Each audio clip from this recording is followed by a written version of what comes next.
Estamos aqui num dos sítios de Pérgamo. Como eu disse ontem lá em Éfeso, a gente tem que ter uma visão mais do que tópica em cada um desses lugares que a gente vai, porque hoje, por exemplo, a gente entrou aqui e nós vimos apenas pedaços, vimos ruínas, vimos o que sobrou e o que foi parcialmente reconstruído de estruturas imensamente maiores e sofisticadas, muito mais sofisticadas do que a gente imagina. A gente olha, por exemplo, para as pirâmides do Egito hoje e diz: ah, elas estão de pé. Estão sim, mas só que elas são totalmente diferentes de como elas eram originalmente. Pintadas de branco, com o topo com um vermelho forte em cima, que resplandecia a luz do sol em toda aquela região. E assim, tomando um exemplo simples das pirâmides que todo mundo conhece, tudo mais era assim também. Tudo que a gente vê hoje, às vezes em pedra, na maior parte das vezes essas pedras foram lavadas pelo tempo, as que sobraram. Algumas delas tinham pinturas, eram coisas coloridas, de acordo com os lugares diversos. E aqui era a maior escola de medicina e de onde se origina para o Ocidente o conceito de medicina é daqui de Pérgamo. A palavra Pérgamo, vocês já devem ter sabido, vem de Pargos, torre, fortificação, elevação. E a palavra pergaminho, que já é uma derivação da cidade de Pérgamo, tem esse nome porque o pergaminho se tornou sofisticado como material para impressão aqui nesta cidade. O que é interessante sobre Pérgamo é que ela, diferentemente de muitas outras cidades, ela nasceu já com uma vocação pré-estabelecida para a grandeza. Ela foi feita e com todo o acervo da cultura helênica e no terceiro século antes de Cristo foi se desenvolvendo com estruturas fortes e muita coisa interessante e digna de toda nota na Ásia Menor aqui, mas com um vínculo absolutamente especial com o Império Romano assim que o Império Romano se instalou. Quando o Império Romano ganhou as suas configurações antes mesmo de ser império, quando era República Romana ainda, os vínculos foram se tornando extremamente estreitos. Quando a gente chega no tempo do último rei, com aquela grandeza de autonomia de reinado aqui em Pérgamo, e a cidade já era grandiosa, ele decide doar a cidade para Roma. Antes da morte dele, ele doa a cidade com todas as grandiosidades que ela possuía, com seu povo, com seu gado, com tudo que tinha dentro, doou para Roma. E Roma se sentiu extremamente privilegiada com essa doação, com essa entrega. E eles também estabeleceram aqui o culto ao imperador. E o culto ao imperador ganhou uma vitalidade enorme na cidade de Pérgamo. E não só isso, mas as trocas que esse tipo de conluio, de favorecimento político produziram foram de toda a natureza, para a expansão da cidade, para a segurança da cidade. Mas Pérgamo teve a reputação de ser a cidadela defensora de Troia. Para vocês verem que o nome Pargos, de onde vem Pérgamo, torre, fortificação, tinha seu significado. Troia contou bastante com o que aqui foi edificado para a sua segurança, para os que atacassem dessa região encontrassem esse primeiro obstáculo aqui. Então tem muitas e muitas coisas interessantes sobre essa cidade, mas tem algumas que eu queria ressaltar à luz do que o livro do Apocalipse nos diz. Antes de entrar no livro do Apocalipse, a gente está exatamente aqui no templo, na região do templo, escola, spa de medicina de Asclepion, que era o deus da cura, o deus da medicina, o deus serpente, de onde até hoje os médicos todos têm o seu símbolo no Ocidente todo. Embora a medicina praticada aqui seja hoje completamente repudiada pela medicina alopática do Ocidente. A medicina praticada aqui estava muito mais para um conceito de medicina integral do que para o conceito de medicina intervencionista específica. Eu ouvi aqui apenas os ecos do que vocês estavam ouvindo, na medida em que foram entrando, sobre o que acontecia na perspectiva da ambiência que se tentava criar para produzir cura nas pessoas. Essa era uma ambiência que a medicina moderna começa a querer resgatar cada vez mais, que é da integralidade entre os males físicos, reconhecendo que boa parte das origens dos nossos males físicos tem origem psicológica e reconhecendo também que boa parte das nossas doenças psicológicas nascem de um ambiente mais profundo ainda, que é o inconsciente humano, que naquela época não era visto e percebido assim. Então, para o inconsciente humano, que era uma categoria indesignável naqueles dias, eles preferiam imaginar o que hoje a gente chama de inconsciente como sendo o lugar da presença dos espíritos. Mas, muito mais do que uma questão de presença de espíritos agindo naquele elemento humano sobre o qual o homem não tem nenhum controle, o que se criava era todo um ambiente para que o inconsciente brotasse, para que o inconsciente se abrisse, para que o inconsciente aflorasse. Esse afloramento do inconsciente é que era interpretado como sendo uma intervenção de espíritos, porque o indivíduo vinha para cá para uma espécie de autodiagnose. O diagnóstico não era necessariamente fornecido por um médico do lado de fora. Os médicos trabalhavam todos na intenção de, uma vez que o indivíduo tivesse recebido o seu autodiagnóstico, dali em diante ele ser tratado na perspectiva do que lhe fora indicado por essa medicina atribuída a espíritos, e que eu não tenho dúvida de que muitas vezes houve intervenções de espíritos, e muitas outras vezes foi o afloramento do inconsciente humano. Como é que isso funcionava?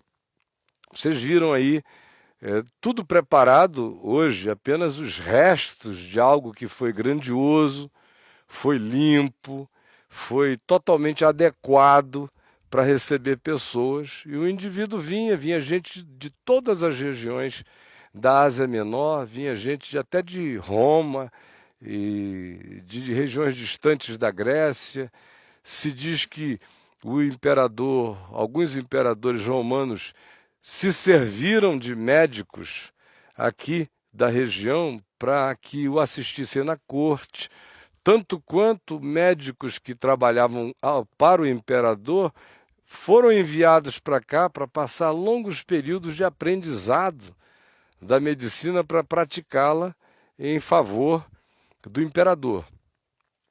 E o que acontecia é que o indivíduo chegava num ambiente que era absolutamente ajardinado, com muita beleza, muitas flores, muitas árvores, muita grama, muita água, o ambiente de cura, o hospital, todo ele preparado para que o indivíduo estivesse em estado de solitude, de silêncio, exposto aos bulícios, aos sons da natureza, aonde a água tinha um dos papéis fundamentais. Por isso a gente passou ali por aquele túnel, que é uma amostrazinha assim de esgoto em relação ao que de grandioso um dia foi, e de amplo, porque é apenas uma demonstração pequena de algo que tinha ramificações e uma grandeza muito grande.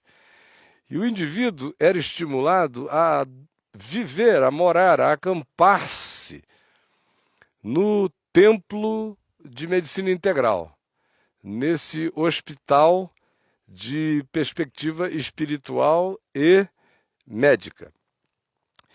E que se cria, sobretudo, que o autodiagnóstico vinha através de sonhos. Sonhos que para nós são coisa hoje de somenos, por vezes até desprezadas.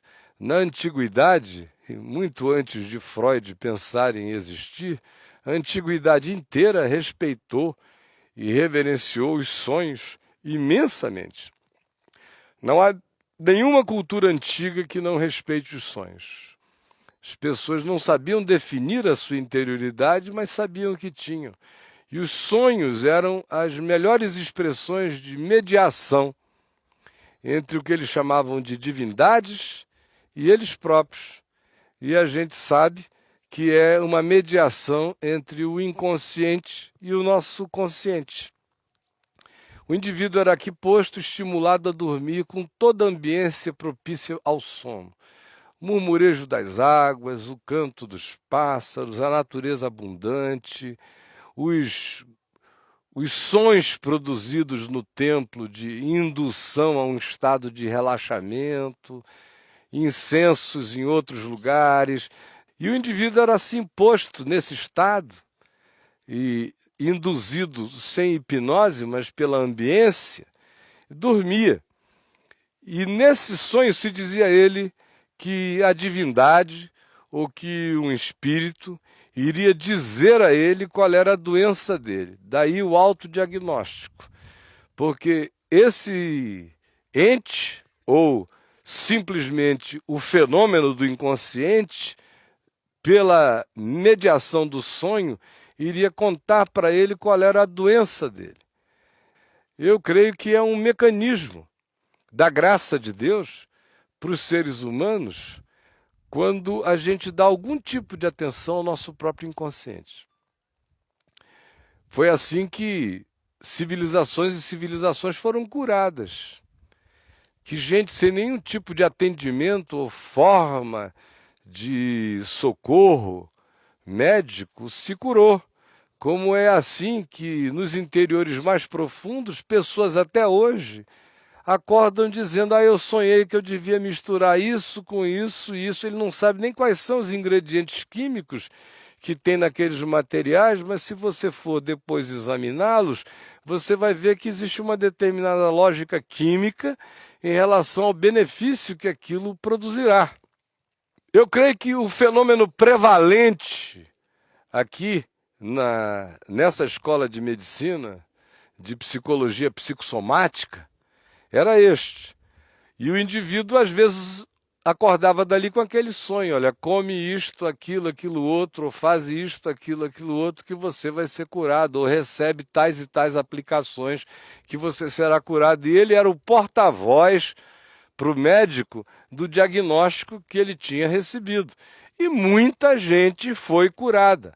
Prova disso é que os arqueólogos acharam aqui uma quantidade enorme de oferendas, de prendas, de moedas, de pequenos tesouros, de doações, coisas que estavam aí jogadas, como se costuma jogar nas fontes, em outros lugares, como dádiva. Não era para o sacerdote, não era para o templo, era para a divindade da medicina que o havia curado. Ninguém que saia não curado faz isso. São pessoas gratas pelo que receberam que reagem desta forma. Então, essa é a primeira coisa que eu queria que a gente guardasse. Essa cidade carregava essa aura, carregava esse espírito. Segunda coisa, espírito, entendam por espírito cultura. Essa cultura que se transforma também no inconsciente coletivo. Havia uma expectativa de quem vinha e havia uma certeza enorme de quem estava, de que era assim que o fenômeno se operava. E isso tudo se transfere através de palavras e também de energias sutis, expectativas se trocam, se adensam e formam termos superiores, formam um inconsciente coletivo. Segunda coisa que eu quero dizer antes de ir para o Apocalipse é sobre o espírito e a cultura prevalente na cidade, que é essa cultura de um povo que tinha sido doado a um outro poder, que tinha se entregue a um outro poder. É absolutamente importante, quando a gente tenta entender os fenômenos humanos, entender a história. Porque a história de lugares determinam frequentemente a atitude dos seus indivíduos. E não dá para a gente separar uma coisa da outra. Só indivíduos muito conscientes da sua própria história quebram-na. Quando ela é maligna ou quando ela é despótica quanto a produzir determinados comportamentos. Mas gente alienada vai exatamente no fluxo dessa produção e acha que a única maneira de viver é aquela. E aqui, como o rei doou a cidade a Roma, esse era um povo doado. Eles viraram a capital da província da Ásia Menor, com uma importância enorme, porque tinham sido doados, porque tinham sido entregues. Há um terceiro aspecto a ser ressaltado. É o vínculo profundo entre política e religião que aqui se estabelecera. Em todos os outros lugares havia, mas aqui era mais denso.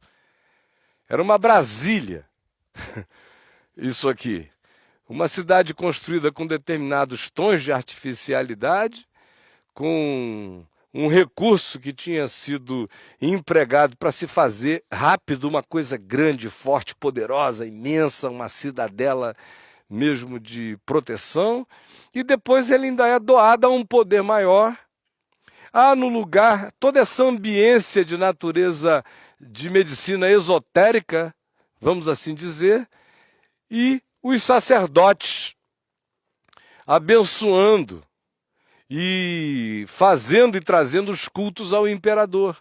De modo que o templo ao imperador, conquanto houvesse templo para Zeus, para Artemis, para outros deuses aqui, o culto ao imperador era central.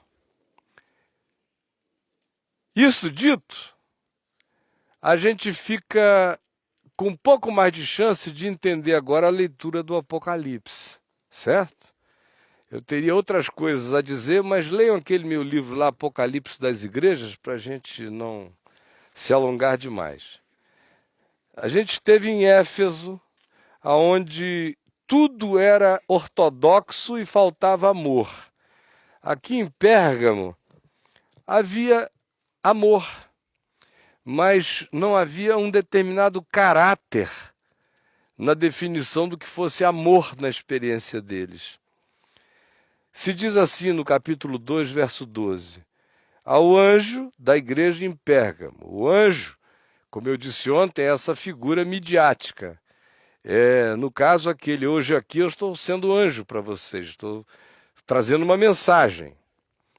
Se a gente andasse juntos todo dia, alguns de nós andamos pela VMV TV, às vezes 24 horas por dia, essa mensagem que vai sendo passada vai produzindo coisas na mente e no coração. Se eu sou um mensageiro fiel do Evangelho, o que chega a vocês é o Evangelho. Se eu sou um mensageiro distorcido do Evangelho, o que chega a vocês é uma distorção do Evangelho. De modo que anjo como mídia é algo que não se pode negar. E a outra coisa é que, uma vez que esse anjo como mídia passa a sua mensagem, essa mensagem vai virando uma cultura na mente e no coração daqueles que vão crendo. Os que vão crendo adensam aquela consciência. A consciência adensada em indivíduos, quando se coletiviza, cria uma cultura coletiva. E a cultura coletiva produz não só comportamentos, mas produz um inconsciente coletivo denso, do qual às vezes a gente nem se dá conta, mas faz parte dele e está presente. A esse anjo que carrega esse papel, e que tem esse privilégio de trazer a boa mensagem e moldar pessoas em relação ao que seja saudável e genuíno segundo o Evangelho, ou que carrega consigo essa responsabilidade que pode desgraçar a existência de muitos, que é de corromper a mensagem e construir algo doentio em indivíduos e na coletividade, é a pessoa a quem se fala. Porque é ele que teria que passar essa mensagem adiante para outros. Por isso, diz Tiago, irmão de Jesus, que aquele que ensina, não fique pensando que está laureado de privilégios. Sobre ele repousa responsabilidade infinitamente maior.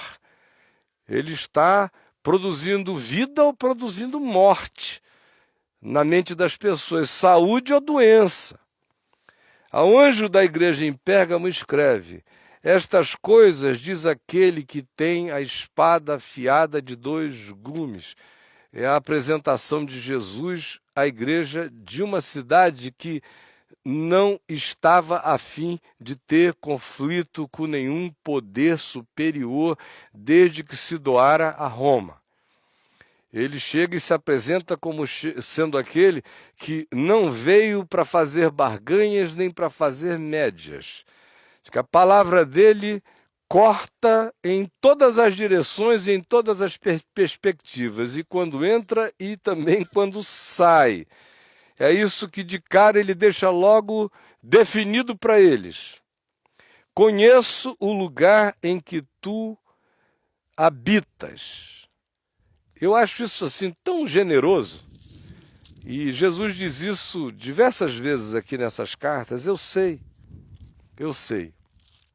eu conheço. E aqui eu conheço o lugar em que tu habitas. Eu sei que não é fácil estar aí. Há determinados lugares onde é mais fácil a gente estar. Há outros lugares onde é extremamente mais difícil a gente estar. Há lugares que, pela cultura, por mais que cada um de nós tenha suas próprias idiosincrasias, doenças, pulsões, tendências, pecados, a sociedade à nossa volta pode estimular-nos mais ou menos na direção das nossas próprias pulsões.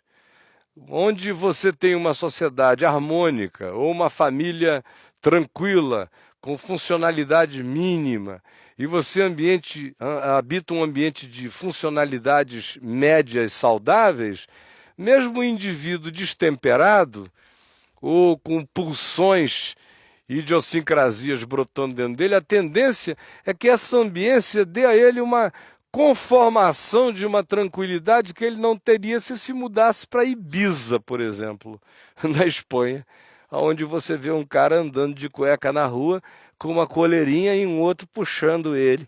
E que é um prato feito para que quem quer que chegue com qualquer tipo de esquisitice na cabeça já encontre todo o estímulo para dizer: onde ele é poodle, eu serei Doberman. Então, eu sei o lugar em que tu habitas.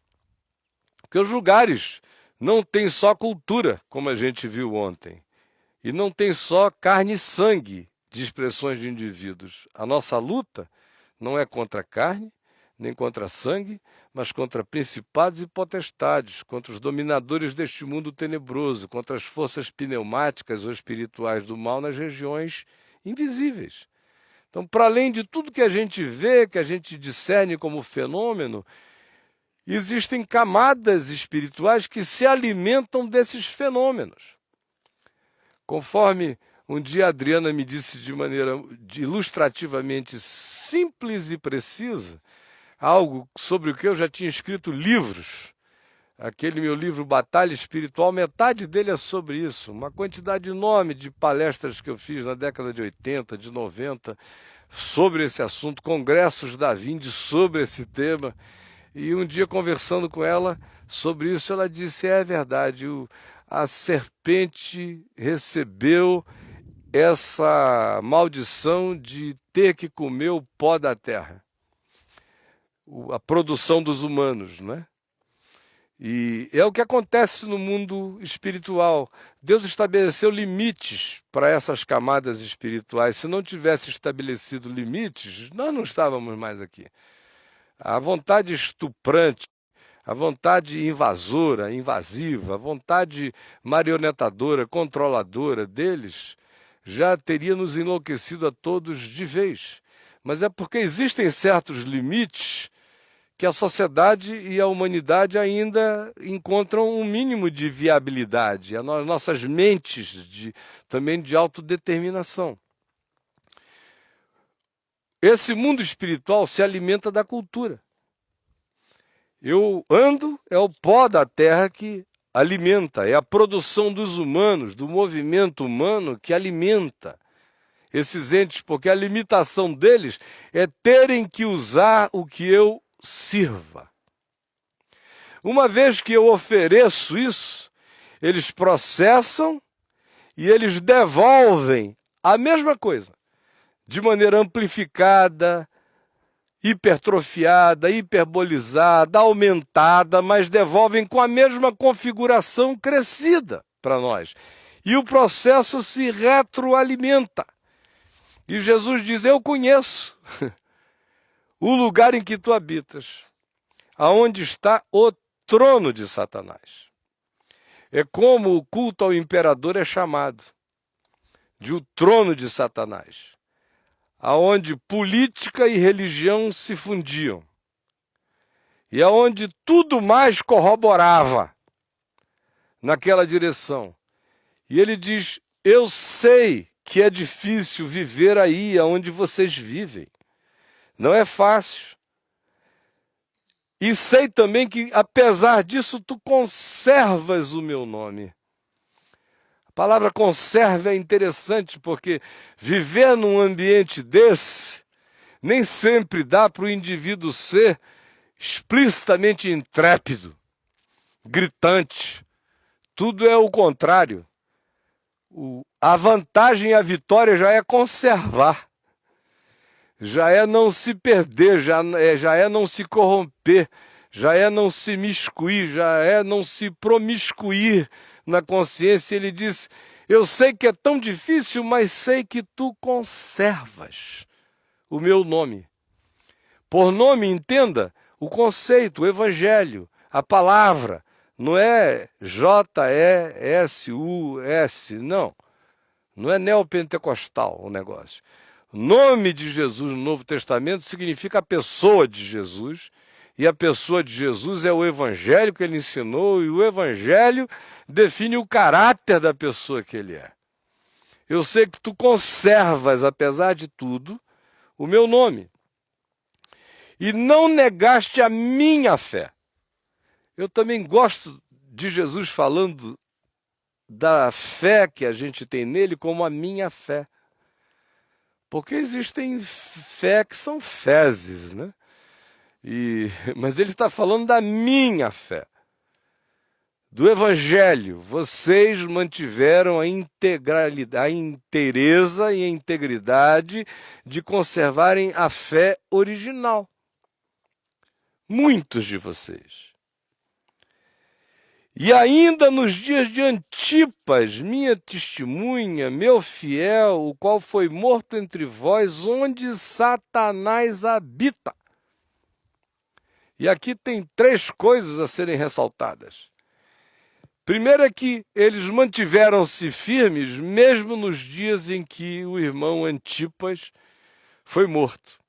Quem era esse Antipas? Antipas, que existiu mesmo, está aqui no livro do Apocalipse, teria sido ordenado bispo de Pérgamo pelo apóstolo João, diretamente por João, já velhinho, como a gente viu ontem. E ele pastoreou nessa cidade.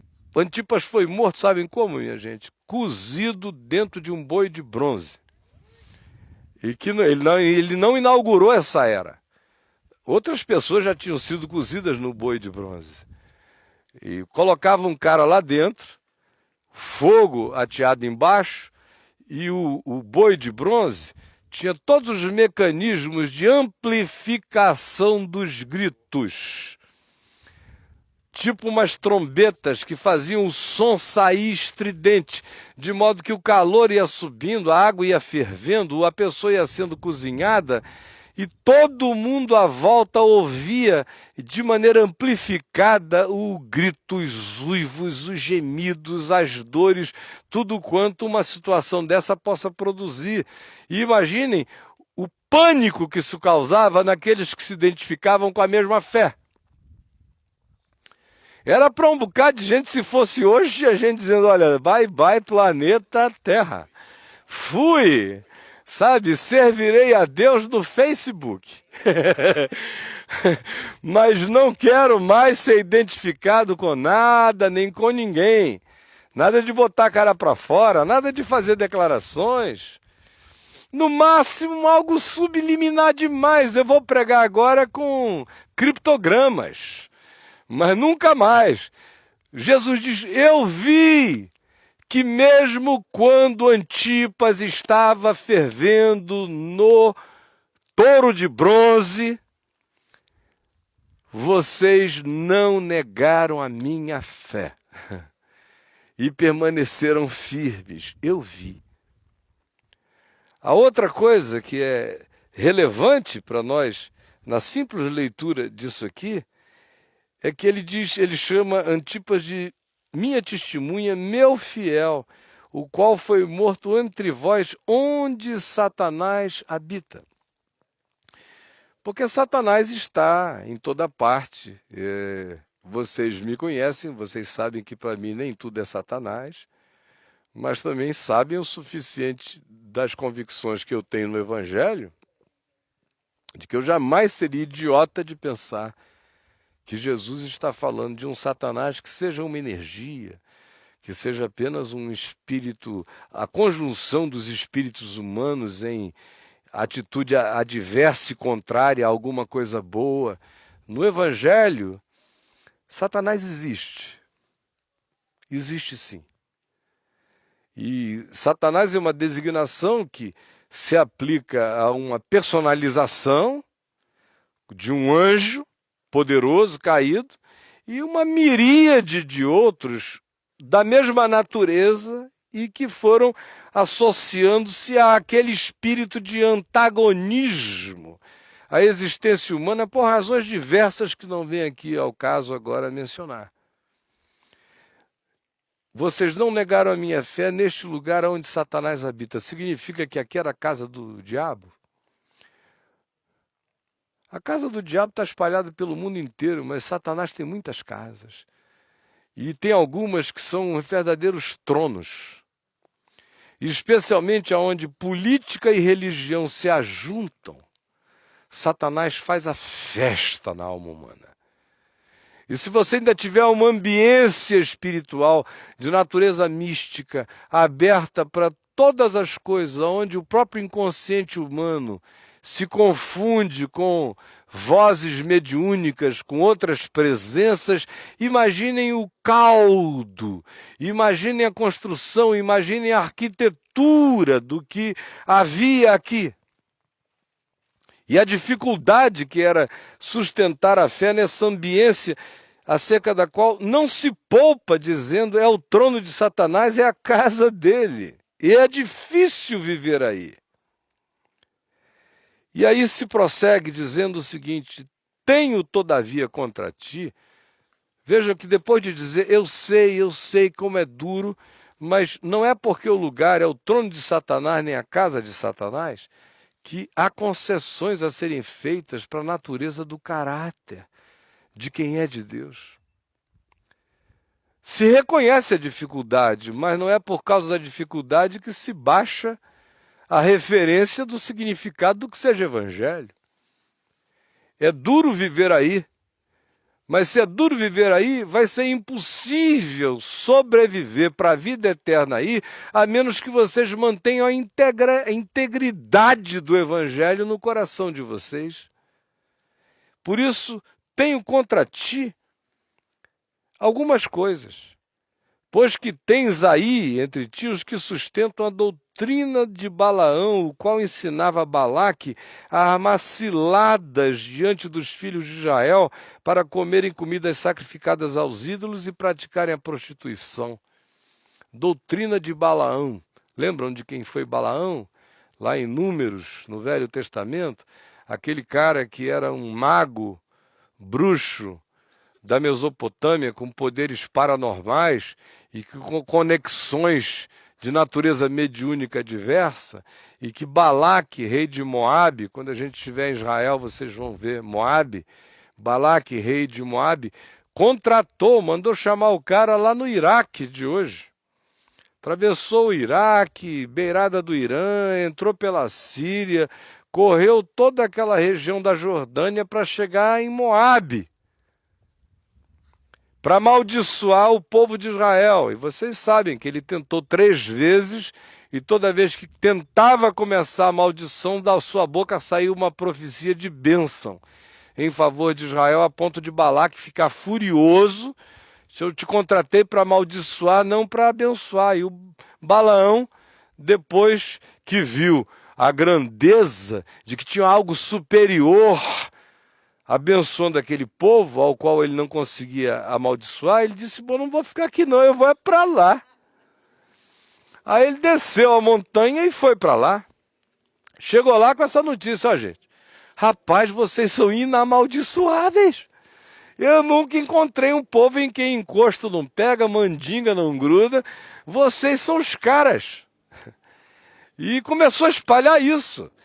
Ele começou a ser levado. Ó, vamos na tenda do irmão Manassés. Conta pra gente, Balaque. Imagina na antiguidade. Isso aí era festa. Agora vamos falar ali na tribo de Levi. Vamos para lá. Conta aqui. Aí o Balaque, gente, e foi o povo, foi se encantando com o Balaque. O Balaão virou o peru da festa de Israel. E todo mundo dando ouvidos a ele. Aí ele disse: olha, agora tem uma coisa que eu queria dizer a vocês. Vocês são tão inamaldiçoáveis que nada pega em vocês. Vocês podiam, inclusive, ter uma vida um pouco mais autoindulgente. De onde eu estou vindo ali de Moab, tem umas gatinhas, cara. Tem umas moabitas gostosas. E vocês que são esses ungidos, podiam ter as daqui e ter as de lá. Aí teve gente que disse amém, Balaão. Que coisa maravilhosa. É o Velho Testamento que diz que aí eles foram com Balaão e começaram a pegar as mulheres moabitas. E tinha mulher moabita também já dizendo: é judeu, eu quero. São inamaldiçoáveis. Aí começa, em nome de uma espiritualidade de poder, cria-se uma concessão por uma promiscuidade extraordinária. E Balaão teve esse papel de dizer: olha, vamos comer as comidas sacrificadas aos deuses, como se aos deuses fossem mesmo sacrificadas, e vamos comer as filhas de todo mundo lá em Moabe, porque vocês são inamaldiçoáveis. E aqui em Pérgamo, esse espírito tinha chegado pela via do gnosticismo. Era o gnosticismo, com aquela dicotomia de dizer o que você faz com o corpo não afeta o seu espírito, que patrocinava a doutrina de Balaão. E Jesus diz: entre vocês tem os que aguentaram firmes na fé até nos dias de Antipas e no meio de toda a perseguição, nesse lugar onde política, sacerdócio, religião e esoterismo estão presentes com uma força enorme, mas vocês se mantiveram firmes na fé. Todavia, alguns dentre vocês sucumbiram ao gnosticismo da doutrina de Balaão. E eu tenho isto contra alguns de vocês, não eram todos, mas eram alguns, que achavam que simplesmente não tinha consequências. Uma coisa não afetava a outra. Era a esquizofrenização e departamentalização da alma, da vida e da consciência humana. E também, tu tens da mesma forma aí no teu meio os que sustentam a doutrina dos nicolaítas. A maior parte do grupo não era assim, mas havia aqueles que diziam: não tem problema, a vida está dicotomizada, cultue a Deus e faça o que você quiser nas outras direções. E ainda havia aqueles que diziam, conforme o Nicolau, que eu rapidamente falei ontem, lá em Éfeso, que dizia, inclusive, não dá para a gente trocar de mulher de vez em quando? Tua mulher é uma gatinha, a minha também, só que eu já estou acostumado a mim, tu estás acostumado à tua, por que que a gente não varia? A tua será uma novidade para mim, a minha será uma coisa extraordinária para ti, e vamos fazer isso, afinal de contas, nós somos irmãos. E aqui em Pérgamo, esses dois fenômenos estavam presentes, e Jesus diz: eu tenho, porém, contra ti, que apesar de tudo, de saber a dificuldade, e de terem a maioria de vocês enfrentado e conservado a fé, vocês abriram concessões e admitem que alguns dentre vocês assim vivam, e vocês mesmos, conquanto não pratiquem, olham para essa coisa como se ela fosse natural. Não é para vocês, mas let it be. E aqui não há nenhuma recomendação para que se trate ninguém com nenhum tipo de inquisitorialismo, mas com a palavra profética que denuncia e dizendo: isto é doença, isto é mal, isto é pecado, isso não constrói o coração humano, isso é contra todo o sentido da vida. Portanto, arrepende-te, senão eu venho a ti sem demora. Vejam, outra vez se repete aqui a natureza subjetiva da manifestação da volta de Jesus. Você tem essa parousia, que é a volta dele quando ele disse que todo olho verá, e você tem essas bilhões, trilhões de voltas particulares dele para indivíduos, para pessoas, para grupos. Senão eu venho a ti sem demora. E contra eles, eu acho interessante que não é contra ti, é contra eles. Ele reconhece que a maior parte não é assim, mas reconhece que dentre eles há alguns assim. E é para esses agora que vem essa palavra. E contra eles pelejarei com a espada da minha boca. Não deve ser nada agradável, eu sei que não é, porque eu já fui perseguido pela palavra da boca de Deus. Muitas vezes, numa das ocasiões, durante um período longo que começou antes de 98 na minha vida, eu, que nunca falsifiquei a palavra, mesmo nos dias da maior relatividade, preguei até contra mim mesmo, mas me feri todinho com ela enquanto eu pregava para os outros. Porque, por isso ele se apresenta dizendo: eu sou aquele que tem a espada de dois gumes que sai da minha boca. Pelejarei com a espada da minha boca. Não há nada mais terrível, gente, do que quando a gente tem a consciência do Evangelho e a gente começa a violar a consciência do Evangelho e a gente experimenta então o Evangelho como espada cortante na alma da gente. Não é à toa que os grandes depressivos do mundo estejam no ocidente da Terra, que as doenças psicológicas graves tenham sido identificadas no ocidente da Terra, na cultura judaico-cristã, onde as pessoas conheceram o Evangelho, conheceram a Escritura e foram ficando mornas ou foram ficando simplesmente anestesiadas pelo modo corrompido como se anunciava Jesus, e o coração de muitos foi se irrigelando. Mas é o que Pedro diz. Em relação ao Evangelho, é melhor nunca tê-lo conhecido do que conhecê-lo e ficar pelas beiradas. Porque o segundo estado é pior do que o primeiro. O ente alienado que nada sabe do Evangelho vai ser tratado conforme a luz que não teve. Agora, aquele que ficou sabendo e que disse amém para a consciência adquirida e depois a relativizou na sua vida, pode pensar que consegue fazer isso para o lado de fora, Mas o Evangelho, mesmo quando não abraçado por nós, uma vez tendo sido ouvido e entendido, nunca mais o ser humano que o provou de algum modo terá paz. É a espada que fere mesmo, que perturba.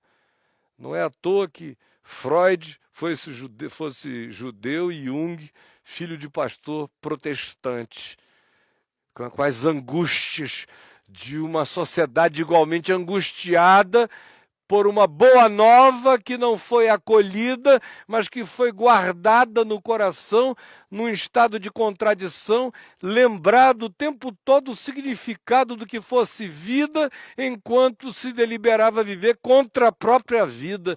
Não há alma que aguente isso e que possa manter a saúde interior. Portanto, arrepende-te. Quem tem ouvidos, ouça o que o Espírito diz às igrejas. Ao vencedor, dar-lhe-ei do maná escondido, bem como lhe darei uma pedrinha branca, e sobre essa pedrinha escrito um nome novo, o qual ninguém conhece, exceto aquele que o recebe. E aqui eu termino com essas duas coisas. Esses dois prêmios vagabundos, né? Se o cara que vencer essa parada toda aí, sabe o que eu vou dar? Sabe o que eu vou dar? Eu vou dar um maná escondido. Num lugar onde havia fartura, mas também onde a fartura decorria dos conluios. O fluxo de riqueza estava aqui em abundância por causa da rendição, da entrega a Roma, de não se ter opinião própria, de não se exercer nenhuma volição particular, de ter entregue a alma a uma potestade superior. Então, havia fartura. Mas o que Jesus está dizendo, olha, quem vencer vai comer a comida que não vem de lugar nenhum senão do céu. É o maná de Deus que vai alimentar vocês. Vocês não vão ser alimentados por nenhum outro poder, não vão depender de nada. O meu prêmio para quem perseverar é a autonomia, a independência sobre esses poderes. Vocês vão comer o que Deus mandar. Vocês não vão comer na mão de ninguém. Essa é uma oferta de liberdade. Eu vou servir o maná escondido, o alimento divino para o coração. Vocês não fiquem pensando que estão perdendo nada se não forem ser curados lá na escola de medicina de Asclepion. Vocês vão comer do maná escondido que ninguém conhece. Vocês não estarão perdendo nada se não se submeterem às benesses imperiais. Eu vou sustentar vocês com o pão que ninguém conhece, mas que alimenta a interioridade de vocês. E eu darei a vocês uma pedrinha branca, e nela inscrito um novo nome que ninguém conhece, senão aquele que o recebe. Naqueles dias, quando se julgava alguém, enquanto os historiadores têm 3 ou 4 variantes para essa pedrinha branca, para mim, ela é claramente a mais simples de todas. Quando se julgava alguém, frequentemente apenas se o indivíduo fosse culpado, se levantava para ele uma pedra preta. E se ele fosse inocente, justificado, se dava a ele ou levantava-se para ele a pedra branca. O que Jesus está dizendo, olha, o vencedor terá de mim não apenas a certeza absoluta dessa justificação eterna, mas vai experimentar nesse processo algo que tem a ver com uma individuação, com uma afirmação de caráter e de ser que o próprio indivíduo ainda não conhece. Aqui, do ponto de vista psicológico, para mim, tem uma das simbolizações mais maravilhosas do processo de individuação humana. Nós, uma vez justificados pela fé em Cristo, iniciamos um processo de individuação que dificilmente pode ser produzido anteriormente a essa pacificação que a fé gera. Sem a pacificação na fé, Eu lido com muitos monstros que me impedem de saber quem eu sou. É muita acusação de muito lado. Acusação familiar, ainda que não declarada, mas eu não pareço com meu pai, eu já sou culpado, me culpo. Não sigo os caminhos da minha mãe, eu me culpo.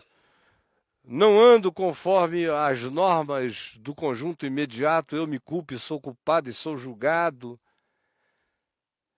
E há muita gente que passa a vida inteira respondendo ao que outros impõem sobre as suas próprias vidas e nunca tiveram sequer paz interior para saber quem são, estão o tempo todo tendo outras referências que os medem, e eles se medem por tais referências, se julgam por tais referências e nunca desenvolvem um eu real em si.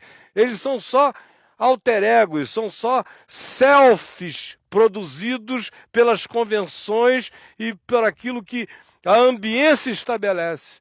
E num lugar onde a ambiência era tão poderosa, é maravilhoso que o prêmio seja individuação. Num lugar onde a sociedade determinava tantos modelos de caminhada humana, o prêmio é você será você.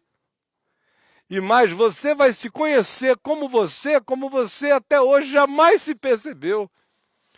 Por isso ele diz, eu te absolvo, você está perdoado e eu te dou um novo nome, ou seja, pela paz dessa justificação que eu te dou, desse perdão absoluto, dessa certeza de inclusão em mim, tu terás a tranquilidade de mergulhares para dentro de ti e descobrires e saberes quem tu és. E tu vais saber qual é o teu novo nome. Meu nome é Caio, porque meu pai gostava de latim, meu avô era latinista, se reunia no fim da tarde com o pessoal na cidade de Manaus para falar latim naquele tempo. Papai adorava latim. E meu avô botou o nome dos filhos assim na linha dos romanos. E meu pai foi Caio. E papai gostou do nome dele e gostou do significado do nome em latim, que significa alegria, e significa também bordão, cajado. Tanto é que quando se casava aqui, até a Adriana e eu temos isso escrito na nossa aliança, ubi tu caius e ubi ego caia, que significa, aonde tu fores chamado Caio, ali eu serei chamada Caia. Aonde estiver a tua alegria, ali eu serei designada pela mesma alegria. Era o que se dizia nos rituais de casamento. E papai gostava desse significado de Caio. Quando eu nasci, ele tascou Caio em mim, né? E eu gosto também do meu nome, mas esse não é o meu nome. Esse é o meu apelido histórico. E um dia eu serei conhecido pelo nome do meu ser. E eu quero muito saber qual é o nome do meu ser. Quero muito saber qual é o nome do meu ser. Vocês conhecem o Caio. Eu digo, muito prazer, nice to meet you. My name is Caio. Mas esse é um apelido histórico. Vai chegar um dia em que eu conhecerei como também sou conhecido. Agora, na história eu estou sendo forjado. Dentro do Caio está sendo produzido todo dia um ente, um eu de Deus, ao qual um dia eu serei apresentado. Quando a minha individuação se completar totalmente em Jesus e eu me tornar como Ele é, sem que eu perca as características de quem Ele me fez. Serei eu plenamente como Ele e absolutamente como eu mesmo. Nesse dia, eu saberei meu nome. E enquanto isso, na viagem, eu vou sabendo um pouco mais, dia a dia, um pouquinho mais, qual é meu nome, qual é meu nome, qual é meu nome. Vai chegar aquele dia em que eu vou saber, ele vai dizer, chega aqui. Ó, eu te conheci a vida inteira por essa designação. E foi porque eu te chamei assim que eu te tratei como eu te tratei da história, para tu te tornares quem eu te chamei para ser. E esse é o teu novo nome. E esse é o teu prêmio. nessa cidade das assimilações, onde todo mundo não era ninguém, porque todo mundo pertencia a alguém, a um outro superior, o que ele diz é: persevere, porque o caminho será a implantação dessa riqueza suprema. De que adianta ganhar o mundo inteiro e perder a pedrinha branca? Vocês vão saber com profundidade a riqueza de quem vocês são. Não há privilégio maior para um ser humano do que fazer essa viagem de individuação, se tornar semelhante a Ele, a Cristo, e totalmente semelhante a quem Ele ainda não é e frequentemente nem sabe quem seja, mas já sabe que será. Fundido em Cristo, descobrirá a designação final do ser. Esse é o galardão. É a gente entrar na eternidade sem todos os aparatos da falsificação, sem todos os ardizes, sem todas as fantasias, sem todas as coberturas, sem todos os disfarces. Satisfazermos-nos com a imagem dele, com a nossa imagem nele. E cada um de nós absolutamente indivíduo, único, singularizado, nessa cidade das absorções. Minha promessa a vocês é uma individuação, uma singularização eterna. E que isso fique para nós nesse tempo de tantas absorções, assimilações, onde a maioria das pessoas não sabe quem é. Se há um tempo em que as pessoas estão perdendo completamente a consciência de quem elas são, é este. E a promessa dele para nós é esta. E essa promessa que eu queria deixar em nome de Jesus com você aqui em Pérgamo. Persevere, não volte atrás, não desista. Como maná escondido. E saiba, você vai andar na direção de se tornar quem você é e quem você até hoje não teve a coragem de começar a assumir que seja, em nome de Jesus, por um monte de assimilações em volta, por muitas distrações, por muitas tentações. Você vem fugindo sistematicamente de permitir que a absolvição, o perdão de pecados, que a justificação em Cristo vá produzindo celeremente o caminho de uma individuação maravilhosa, aonde você ao final vai encontrar com você mesmo em toda a plenitude, em nome de Jesus. Vamos orar? Quem quiser ficar em pé para dar uma relaxada assim nas... Senhor Jesus, eu te invoco aqui neste lugar que já foi dedicado a cultos tão diversos. Eu te invoco em espírito e em verdade com os meus irmãos, porque ao Senhor pertence a terra e tudo que nela se contém, o mundo e os que nele habitam. E Satanás não tem nenhum trono aqui, porque não tem trono nenhum na nossa vida e porque não tem trono aonde quer que as pessoas não existam para alimentar os seus desejos homicidas. Eu te peço por este grupo que está aqui, pedindo que a simplicidade dessas palavras tenham chegado profundo ao coração de cada um. E que algo completamente da tua parte tenha sido compartilhado conosco. Assim como eu te peço pelos nossos queridos guias que estão sendo tão generosos conosco, que tu abençoes as vidas deles, as familhinhas deles.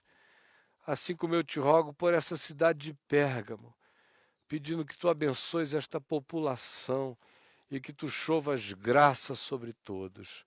É o que eu te peço de todo o meu coração. Em nome de Jesus. Amém.